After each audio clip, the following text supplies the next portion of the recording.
En esta presentación profundizaremos en el tema de la ética de la calidad de la vida y luego defenderemos algunas ideas con respecto a la eutanasia. Empecemos.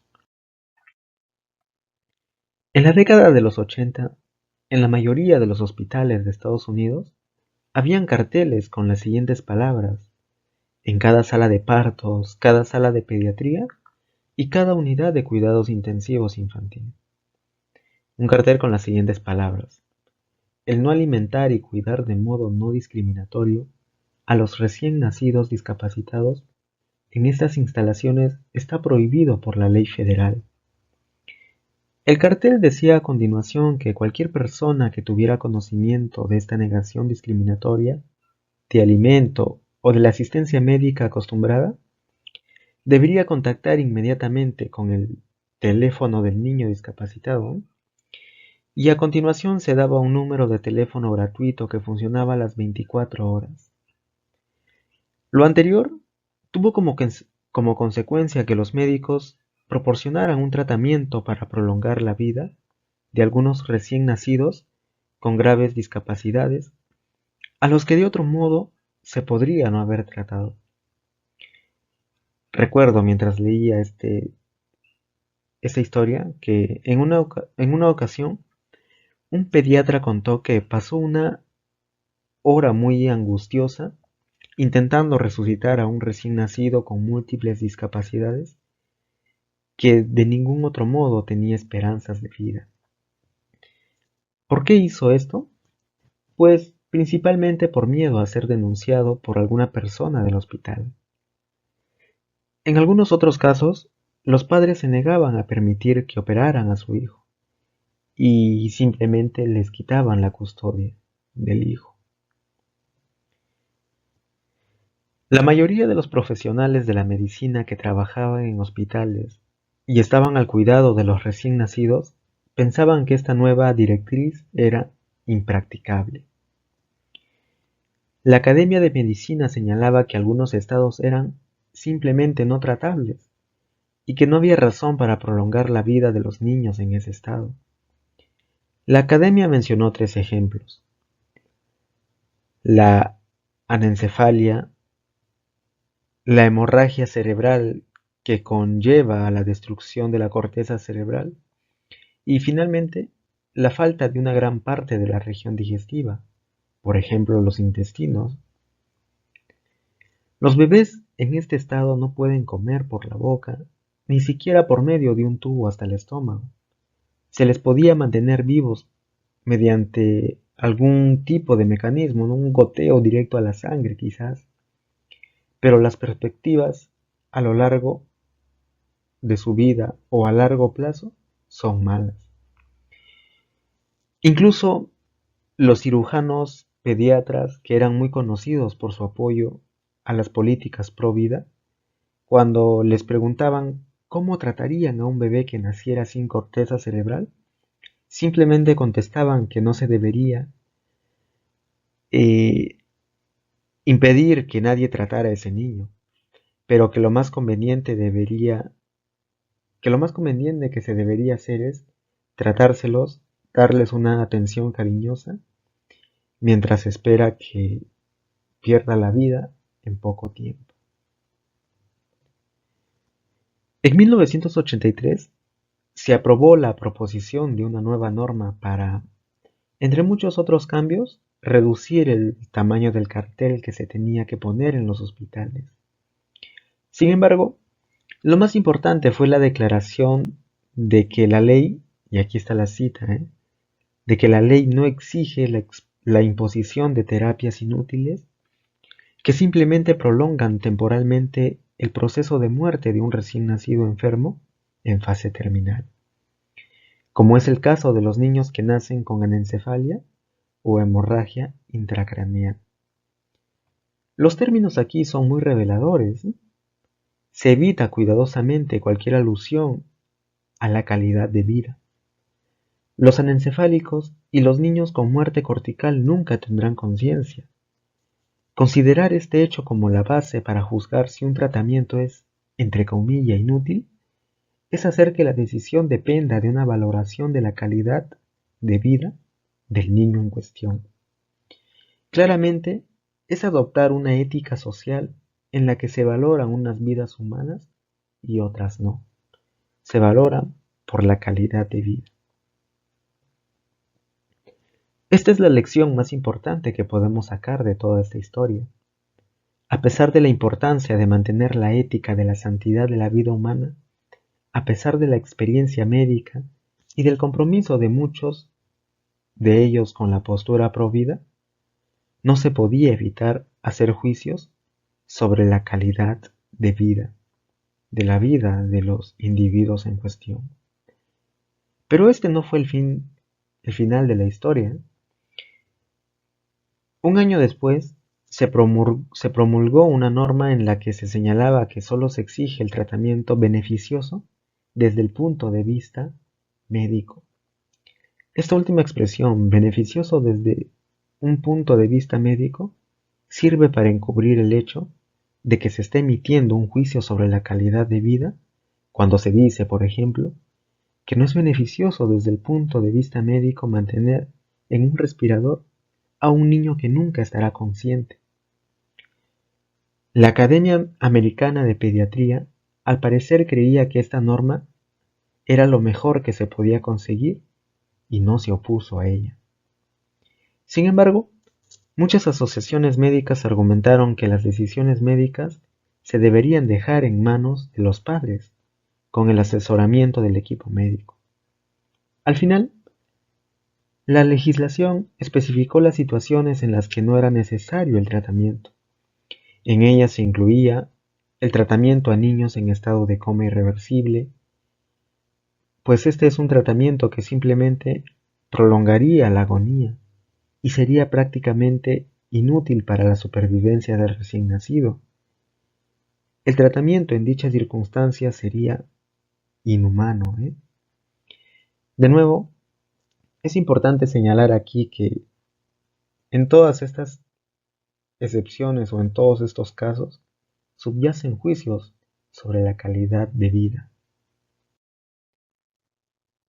Ahora, lo insólito de la historia anterior es que opacaba el siguiente hecho. En ese contexto, a muchos niños con graves discapacidades, sobre todo a aquellos que se considera que tenían malas perspectivas de vivir con una calidad de vida razonable, se les trataba deliberadamente para que mueran rápidamente y sin sufrir. Quizás el ejemplo más claro de la forma en que los médicos se habían visto incapaces de trabajar dentro del marco de la ética tradicional de la santidad de la vida humana era el tratamiento a los bebés nacidos con espina bífida. Veamos. La expresión espina bífida significa, en sentido literal, espina dividida. En los casos graves, el bebé nace con una parte de la espina partida y la médula espinal al descubierto. Por lo tanto, los nervios que recorren la espina están dañados. El resultado es una parálisis total o parcial de las piernas e incapacidad para controlar los intestinos o la vejiga. La espina también puede estar deformada. La espina bífida comprende cualquier defecto congénito que involucre el cierre insuficiente de la columna vertebral. Esos son los casos de espina bífida. A menudo las personas afectadas por una espina bífida sufren alguna discapacidad mental, pero no siempre es el caso. Pero, más allá de eso, imagínense el dolor insoportable que un niño con espina bífida sufriría si es que se mantiene con vida. Hasta los años 50, casi todos los bebés que nacían con espina bífida morían poco después de nacer. A veces se debía a que las comadronas y los médicos de cabecera se aseguraban de que no vivieran, y el intentar operar al bebé para cerrar la herida sobre la espina suponía que el flujo que va del cerebro a la espina y que filtraba la herida se concentrara en el cerebro, donde hacía que la cabeza del bebé se hinchara y a menudo le causaba una gran lesión cerebral. Sin embargo, en los años 50 y en adelante, ya se disponía de antibióticos y se descubrió una forma de asegurar la salida del líquido que va del cerebro a la espina. Se aseguraron que saliera ese líquido a la corriente sanguínea. Entonces, de repente, se podía salvar la vida de miles de niños con esta condición de espina bífida. En este momento entra en la historia el doctor John Lorber. Él era un pediatra que vivía en el norte de Inglaterra, en una ciudad que tenía un alto porcentaje de casos de niños con espina bífida. Lorber fue el primero en que se entusiasmó con una nueva forma de tratar a esos bebés. En 1963, junto con otros colegas, publicó un influyente artículo en el que afirmaba que se debía operar a todos los niños con espina bífida lo antes posible, ya que si no se hacía esto, se podría producir una lesión nerviosa. Esta forma de tratar casos de espina bífida se extendió en Inglaterra y Estados Unidos y en muchos otros países. Rara vez se consultaba a los padres de esta decisión, pero la operación para cerrar la herida de la espina era solo el principio del tratamiento. Después, se instalaba un tubo con una válvula de un único sentido para asegurar la salida del exceso de líquido que iba a la cabeza, ¿no? Hacía que ese líquido vaya a la sangre y ya no se produjera lo que dijimos antes, ¿no? La hinchazón de la cabeza. Luego, eran necesarias operaciones de cirugía ortopédica para corregir las deformaciones de la espina y la cadera. Algunos niños necesitaban 30, 40 o incluso más operaciones de cirugía ortopédica, incluso antes de acabar el colegio. Parecía que se iba por buen camino, ¿eh? Pero después de una década de tratamiento activo general de todos los bebés con espina bífida, Lorber empezó a tener sus dudas sobre lo que él y sus colegas estaban haciendo. Él analizó los historiales médicos de 848 niños que había tratado y la mitad de ellos habían muerto, la mayoría durante su primer año de vida. De los que habían sobrevivido, solo 6 no tenían ninguna discapacidad y 73 estaban solo medianamente discapacitados. Más del 80% estaban seriamente discapacitados.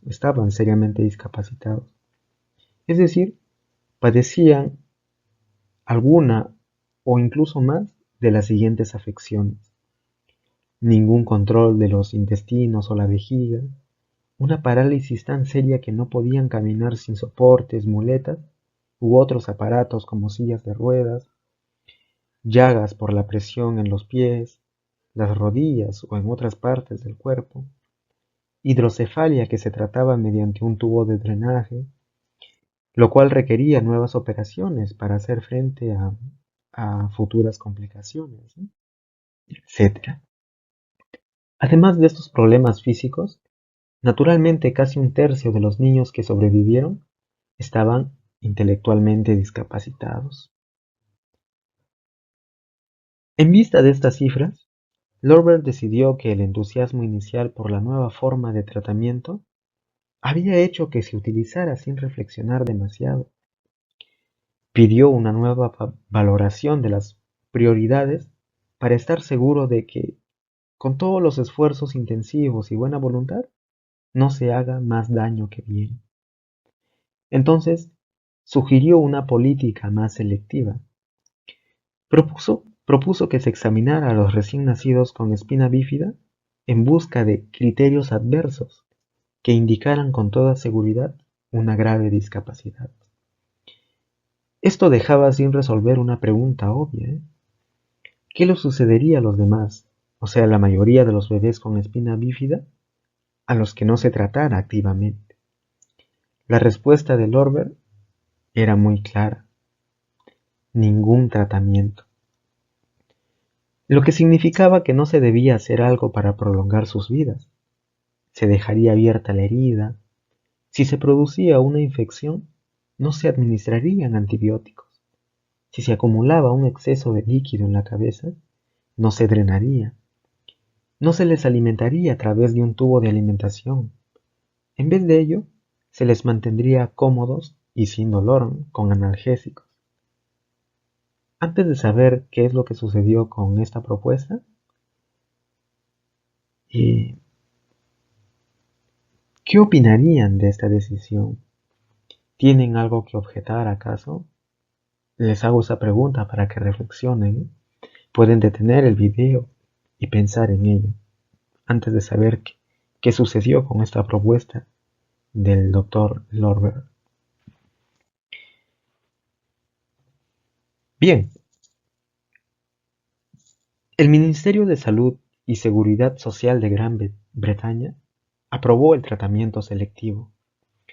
También se defendió en las reuniones de las asociaciones de enfermos de espina bífida, formadas por padres con hijos con espina bífida, asistentes sociales y otras personas relacionadas.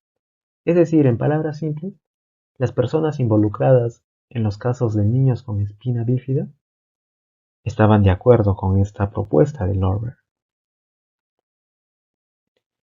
Por ahora, no nos interesan las dificultades o beneficios de los criterios para la selección, esa propuesta de Lorber.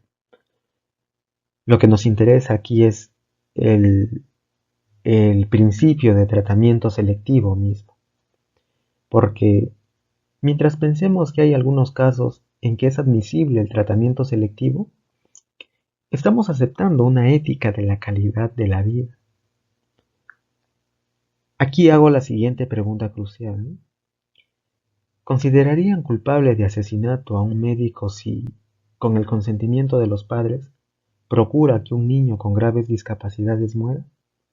Francamente, y dada la argumentación y las historias expuestas, yo no consideraría culpable de asesinato a un médico que realice esa acción. Hemos visto que cuando un bebé nace con una discapacidad lo suficientemente grave, el no tratamiento selectivo es una parte aceptada de la práctica médica moderna, aceptada por pediatras. Pero la expresión no tratamiento selectivo es en cierto modo inadecuada. Un juez relacionado a estos casos usó una expresión que es más apta: tratar para morir. John Lorber aplicó sedantes a los bebés con espina bífida con criterios adversos y dio instrucciones a las enfermeras para que los alimentaran solo cuando lo pidieran. No era de sorprender entonces que esos bebés estén dormidos y no pidieran comida, y de esta manera la mayoría de ellos morían al cabo de unas pocas semanas.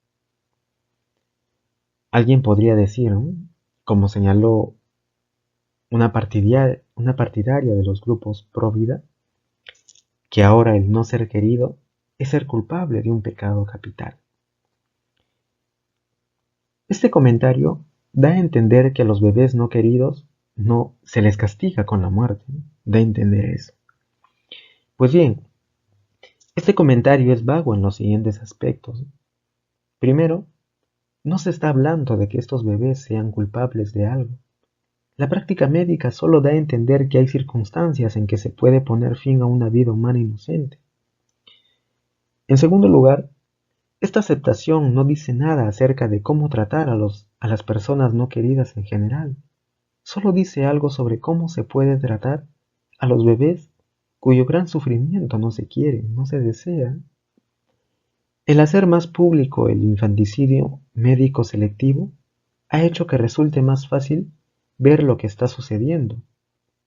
Se reconoce lo que un juez llamó un planteamiento correcto: juzgar la calidad de vida que el niño tendría que soportar si se le proporcionara tratamiento. Esta aceptación nos dice mucho sobre la erosión de la ética de la santidad de la vida humana. Cuando hay casos realmente difíciles, hay que elegir entre la ética de la santidad de la vida y la ética de la calidad de la vida. sin duda alguna, se están tomando decisiones en favor de esta última, en favor de la ética, de la calidad de la vida.